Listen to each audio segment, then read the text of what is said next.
semblante e o despedes para o além. Os seus filhos recebem honras e ele não sabe. São humilhados e ele não percebe. Ele sente as dores apenas do seu próprio corpo e só ao seu respeito sofre a sua alma. Amém? Amém. Podem sentar, meus amados irmãos. Meus queridos, a nossa vida é uma caixinha de surpresa. Nós fazemos tantos planos, planejamos tantas coisas, queremos tantas coisas, almejamos tantas coisas, e tudo isso é certo, não tem nada de errado, não tem nada de pecado. Mas é que por vezes nós esquecemos que planejamos, mas às vezes não dá certo. Alguma coisa acontece, algum imprevisto vem, algo acontece e desmancha os nossos planos. A nossa vida, ela é uma caixinha de surpresa. E na vida do crente e do cristão, isso, a vida do ímpio e do crente. Mas na vida do crente em especial, nós precisamos entender que certas circunstâncias nos acometem, primeiro por ser a vontade e permissão do Senhor, e segundo para nos ensinar alguma coisa. O texto que nós lemos, o livro de Jó, ele é um livro que tem grandes riquezas a nos ensinar, grandes lições. O livro de Jó, ele é um dos livros mais antigos da Bíblia, das narrativas.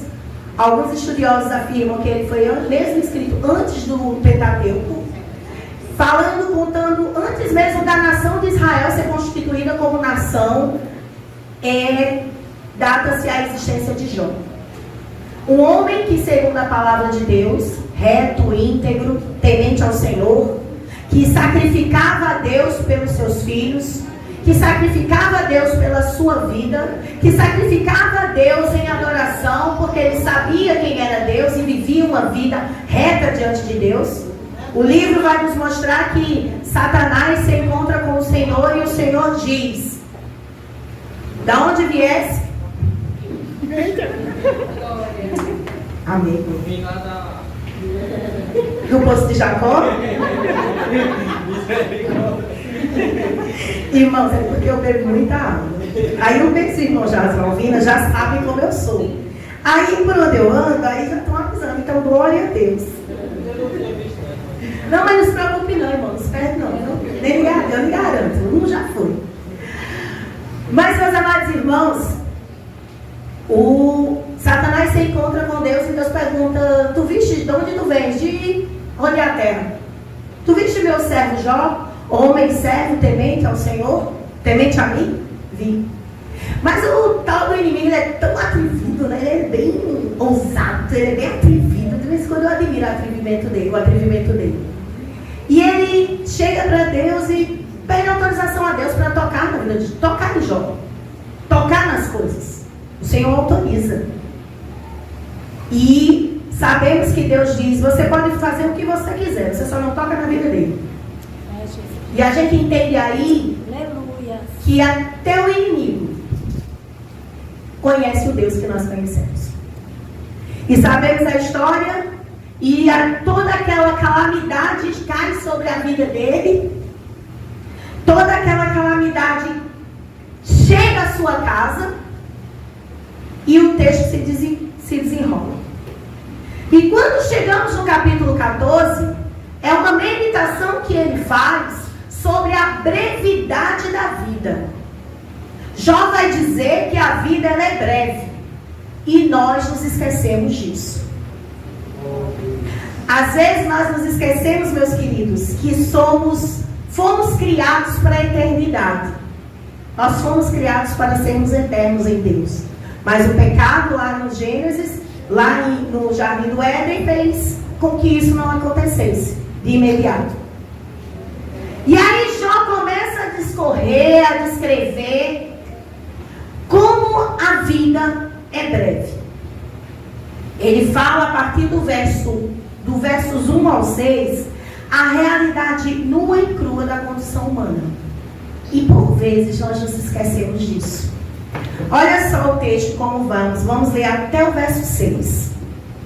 O homem nascido de mulher vive breve tempo cheio de inquietação. Nasce como a flor e murcha, e foge como a sombra e não permanece. E sobre tal homem abre os olhos, e o fazes entrar em juízo contigo?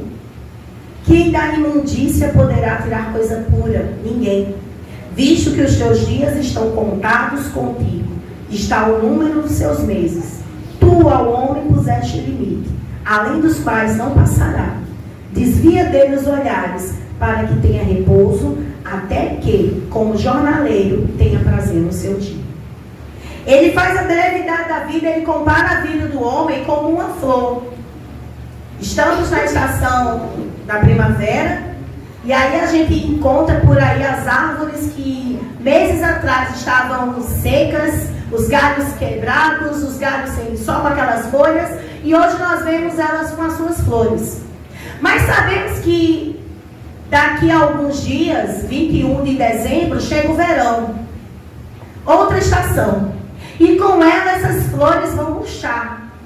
E Jó, ele estava dizendo que a nossa vida, ela é como uma sombra que rapidamente murcha e desaparece. E que ele vai nos dizer que essa vida ela é efêmera e nós não temos controle sobre ela. Nós não temos controle quando a calamidade chega na nossa casa. Nós não temos controle quando a doença chega. Nós não temos controle quando a enfermidade vem, ou o dia mal chega, quando o desemprego bate a porta, quando a falta disso ou daquilo bate. Nós não temos controle. Só nos resta passar.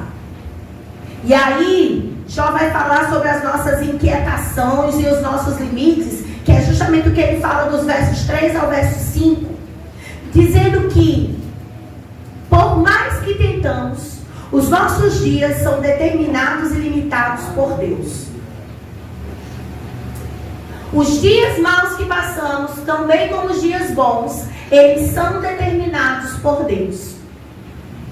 E nós não podemos ultrapassar esses limites. Precisamos entender que na nossa caminhada cristã, a vida ela é marcada de lutas, ansiedades, sofrimentos, glórias, subidas e vitórias, de vales e de montes. Essa é a nossa caminhada. E nós não podemos fugir dela. Porque o que Deus já traçou para mim e para você, ao nosso respeito, há de se realizar, há de se concretizar, porque Ele é poderoso para fazer. Inclusive os sofrimentos que vamos passar. Porque pela ótica humana, meus amados irmãos, o próprio texto vai nos dizer, a própria Bíblia vai nos falar, que Jó era um homem reto, íntegro, temente, se desviava do mal e sacrificava ao Senhor. Então, pela lógica, essa calamidade não devia chegar à casa dele. Mas chegou. E quem somos nós para não passarmos pela calamidade? A diferença, meus queridos, é como passamos por elas. E aí, Jó, dos versos 7 ao 12, vai fazer um contraste. Ele faz uma relação entre a esperança da natureza versus a falta de esperança da humanidade. Olha o verso 7.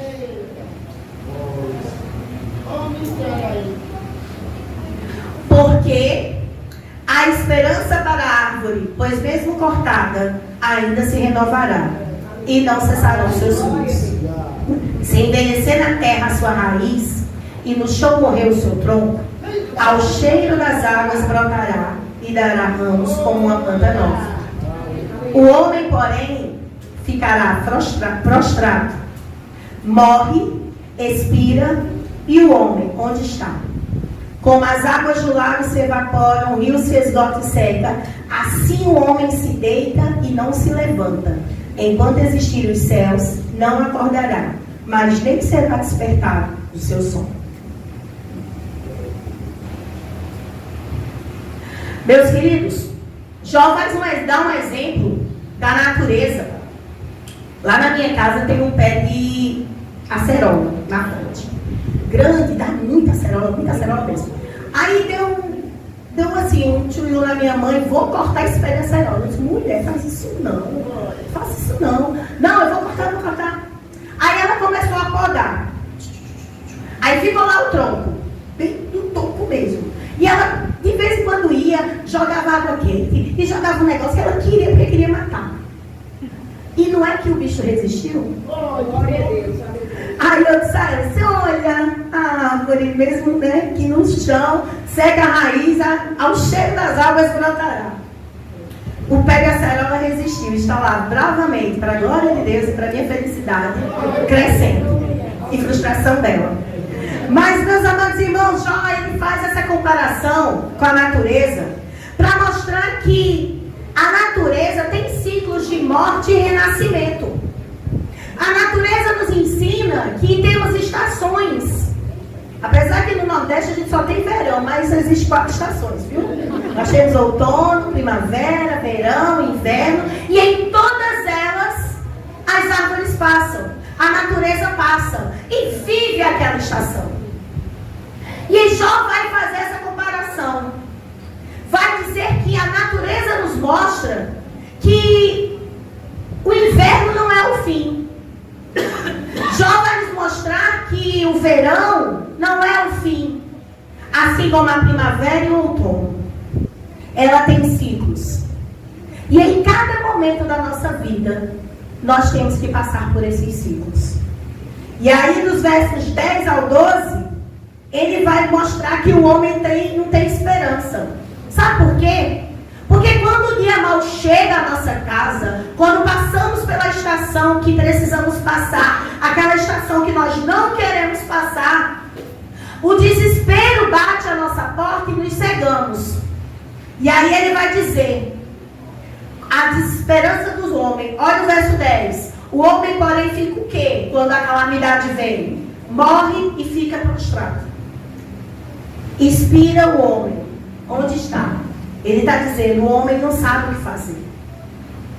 O homem, ele dorme, ele acorda, mas ele não sabe o que fazer. Porque ele está sem esperança. E aí ele faz uma comparação, que a vida dele se desfaz com uma água que se evapora. Sabe como formam as chuvas? Lá no rio, o sol quente, a água evapora, aí sobe aquela fumacinha, forma as nuvens de chuva, aí elas ficam bem cheias e explodem. E vem a chuva. E assim vai. E Jó vai nos dizer, meus amados irmãos, que o homem ele não tem esperança porque ele se desespera. Por quê? O homem, em meio ao seu caos do pecado, não tem esperança. E sabe por que perdemos a nossa esperança? Por causa do pecado. E Jó, ele vai mostrar que a natureza tem esperança de renascimento.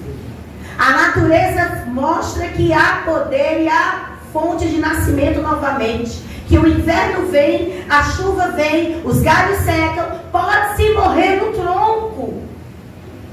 Mas o texto diz que não precisa nem molhar. É só o quê? Ao cheiro das águas. Glória a Deus. Aleluia. E Jó fazendo essa comparação, então, ele vai nos ensinar, meus amados irmãos, que não precisamos nos desesperar na nossa calamidade. Que não precisamos perder a nossa esperança na nossa calamidade. Precisamos apenas passar por ela, como uma estação. Porque o cheiro das águas volta. Aleluia. E aí Jó continua o texto e faz uma pergunta crucial e o visível de esperança. Dos versos 13 ao 17.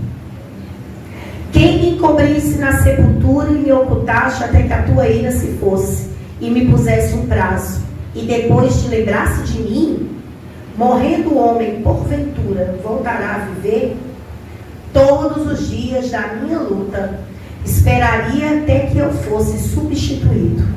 Chamar-me-ias e eu te responderias. Teria saudades da obra das tuas mãos.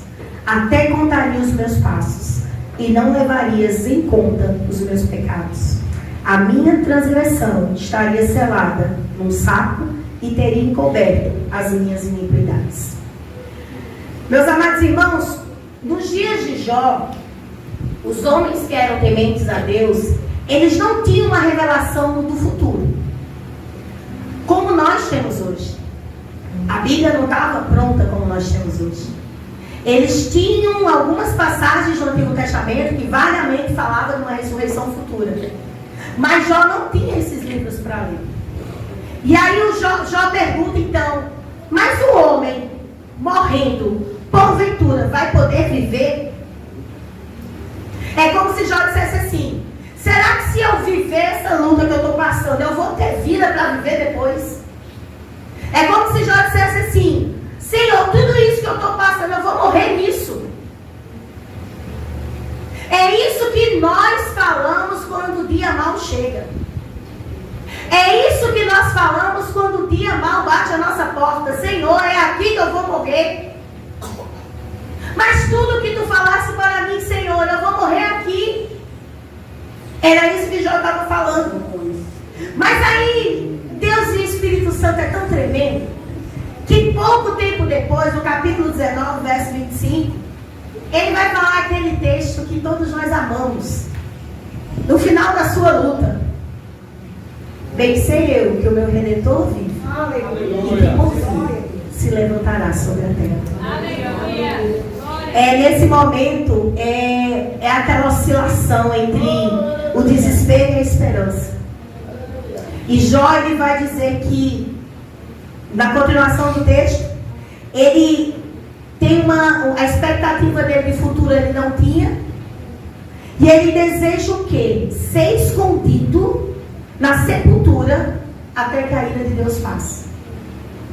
Sabe o que é isso, meus irmãos? É quando a dor chega no nosso coração e que nós não temos mais condições nem de pensar, nós não conseguimos raciocinar, nós não conseguimos fazer nada. É aquele vontade, Senhor, teu servo está pronto, me leva. Era isso que Jó estava dizendo. Mas esse mesmo Jó foi o que disse lá no capítulo 19. Mas até lá, ele precisou passar pelo processo. E ele entendeu que a condição para nós passarmos por ele simplesmente é confiar em Deus. É o que o verso 15 nos mostra. Chamar-me-ias e eu te responderia. Ele está dizendo, o Senhor vai me chamar e eu vou responder. Teria saudades da obra de tuas mãos. O Senhor me chama, eu respondo. Eu tenho saudades da obra das tuas mãos. É como Jó dissesse assim, tenho saudades de ter uma vida nova contigo. Eu tenho saudades de viver contigo novamente. Eu tenho saudades de ter aquilo que eu tinha antigamente. Mas o mal chegou à minha casa, mas a angústia chegou à minha porta. A minha esperança se foi, eu não consigo mais ter. Mas ele acredita que Deus vai chamá-lo. Há uma expectativa de um relacionamento contínuo. Aleluia.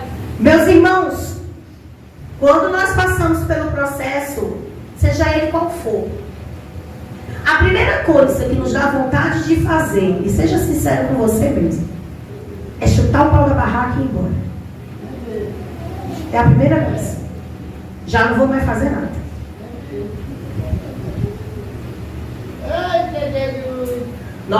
Eu não estou dizendo que nós vamos nos desviar. Não estou dizendo que nós deixamos de acreditar em Deus. Eu estou afirmando que quando o dia mal chega, nós não conseguimos nos aproximar de Deus. Nós não deixamos de acreditar em Deus, entenda. Mas nós não temos força, Sueli, para se dobrar e ter um relacionamento com o Senhor. Nós não conseguimos fazer. Mas aí existe aquele que foi enviado como Consolador. Existe aquele que foi enviado para nós não ficarmos órfãos. Porque o próprio Cristo disse, eis que eu vou, mas eu não vos deixarei órfãos. Mandarei quem? O Espírito Santo de Deus. E é Ele que nos cela. É Ele que faz a interpretação dos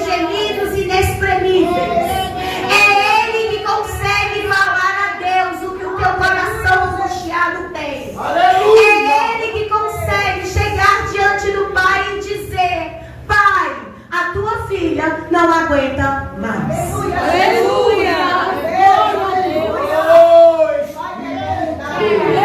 Louvado seja Deus. É Ele, meus amados irmãos. É Ele, o cheiro das águas, que sopra na nossa vida e nos faz caminhar mais uma milha. O texto vai nos dar uma aplicação, ele vai nos ensinar resiliência e recomeço. A árvore cortada vai simbolizar uma vida que sofreu um grande corte. Meu pé de acerola era grande, irmão, era bem assim. O tronco era mais ou menos assim, quase da altura da janela. Aí minha mãe nasceu e ó. Aí quando eu me lembro. Sofreu um grande corte. Assim como o pé de acerola perdeu os galhos. Quando sofremos corte, perdemos sonhos. Quando sofremos corte, perdemos saúde. Perdemos relacionamentos. Perdemos bens materiais. E aí o texto vai nos mostrar que a mensagem central desses versos é que mesmo quando tudo parece ter chegado ao fim, quando o tronco secou, ainda existe a possibilidade de um recomeço. Aleluia, Jesus. Queridos, a nossa luta, a nossa batalha, a nossa caminhada, os nossos dissabores é nos ensinando que nós temos a capacidade de lutar pela sobrevivência e a renovação. E a natureza mostra isso. Quando aquele tronco, mesmo sem galho, sem folha, ele conseguiu, ao cheiro das águas, brotar alguma coisa, vai nos ensinar que precisamos ser resilientes. Sabe o que é ser resiliente? Não é questão de ser conformado com a luta. Não, é porque cristão tem que viver diferente. Nós, crentes e cristãos, temos que entender que as nossas lutas são pedagógicas, como diz o pastor Hernandes. As nossas lutas, as nossas calamidades, os nossos processos, eles vêm para nos ensinar. Por mais doloroso que seja, mas ele vem para nos ensinar a sermos renovados no meio da dor. O texto vai nos mostrar o poder da esperança. A palavra esperança é como se fosse a força, o gás do motor do carro para ele, né, o combustível do carro para ele andar. Essa é a esperança. É a crença de que mesmo na situação difícil há um futuro melhor para nós. Aqui ou no porvir. Sabe por quê? Porque se nós estamos esperando Jesus apenas para esta terra, diz Paulo, somos os mais miseráveis dos homens. Mas se nós entendemos que o nosso futuro glorioso não é aqui, se nós entendemos que o nosso futuro glorioso está por vir, sendo preparado para nós temos que entendermos que somos o quê? Temos o quê? Esperança. E é essa esperança que permite que nós não venhamos desanimar, meus irmãos. É verdade. Mesmo diante das circunstâncias desfavoráveis. E lembrem de uma coisa: nas circunstâncias desfavoráveis, Deus manda um escape. Aleluia. A Bíblia é clara. Deus nunca, jamais nos dará uma luta a qual nós não podemos suportar. Se estamos passando por o que estamos passando, acredite, você pode suportar. Então, mas estou chorando tanto. Não, mas choro lubrifica os alma, limpa os olhos, né? Choro não mata não. Nós podemos passar. Com lágrimas, nós podemos passar. Com vontade de chutar o pau da barraca, mas nós podemos passar. Porque juntamente com ela vem o escape. Mas aí o que nós vamos fazer? Como é que nós vamos viver nesses dias? Quando não tem esperança para nada. Quando o sonho foi totalmente frustrado. Quando o que nós pensávamos não aconteceu. Quando tanto aquilo que planejamos e almejamos não veio. Ou estamos tão bem, mas algo veio que precisamos da água. Precisamos ser cheios. E aí a água, meus meus amados irmãos, da árvore que brota o cheiro, isso é interpretado como a necessidade da presença de Deus, da oração e da sua palavra. Aí, aquela parte que eu falei que nós não temos força para chegar até a Deus, que nós não conseguimos chegar até a Deus, e que o Espírito Santo faz esse trabalho por nós. Deus levanta quem? Intercede por você.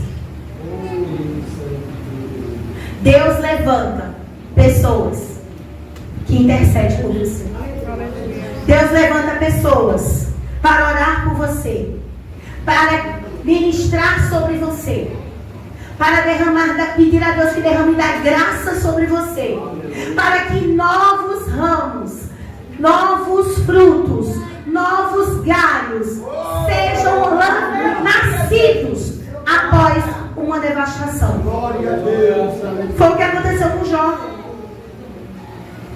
Jó, ele foi ministrado por Deus e pelo Espírito Santo de maneira tão grandiosa que ele teve a sua restituição em dupla honra. E a história de Jó termina como? Mudando a sua sorte, restituindo em dobro tudo que ele tinha perdido. Os seus filhos ele ganhou mais.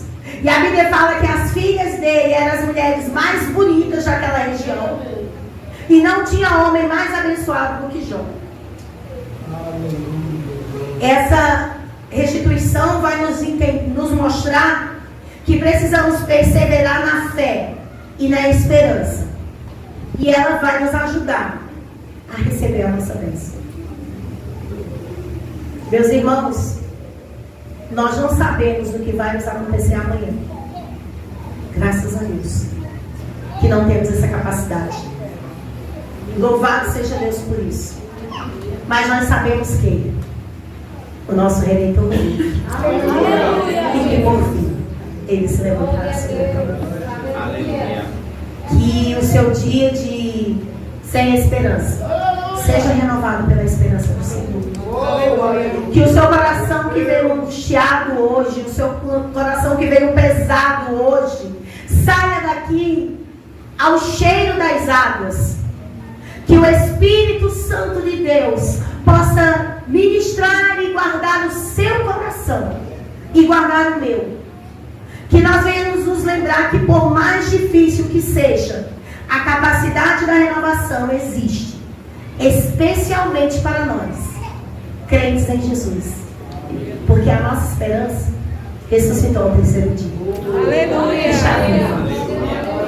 Ela é viva, eficaz e poderosa. E é uma esperança que ela sabe quando agir, como agir e como fazer. Que nessa noite, meus amados irmãos, os nossos corações possam ser cheios dessa água. Fecha teu olho e baixa a tua cabeça. Vamos orar.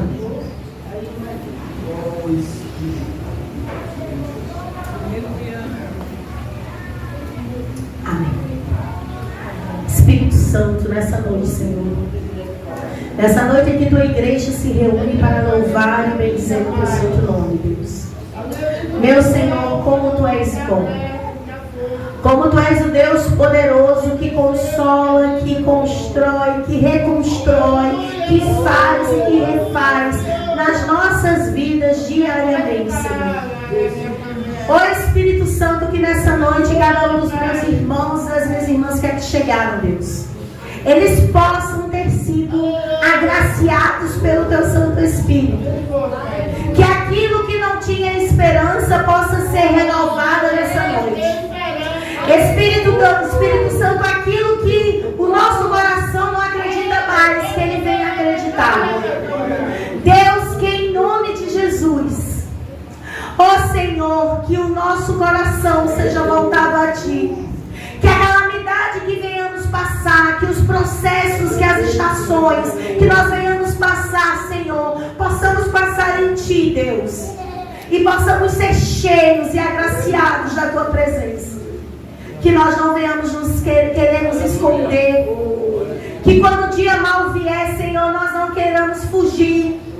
Deus, que nós venhamos ser sustentados pelo Teu Santo Espírito.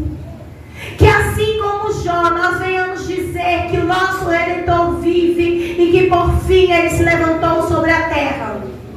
Ó Espírito Santo, que nessa noite a Tua graça, o cheiro das Tuas águas, que consola, que limpa e que restaura, venha aos corações e que cada coração possa ser cheio do Teu amor e da Tua esperança. É o que eu te peço e já te agradecemos em nome de Jesus. Amém. Que Deus possa falar ao seu coração como Ele falou. E eu agradeço desde já. Porque dele, por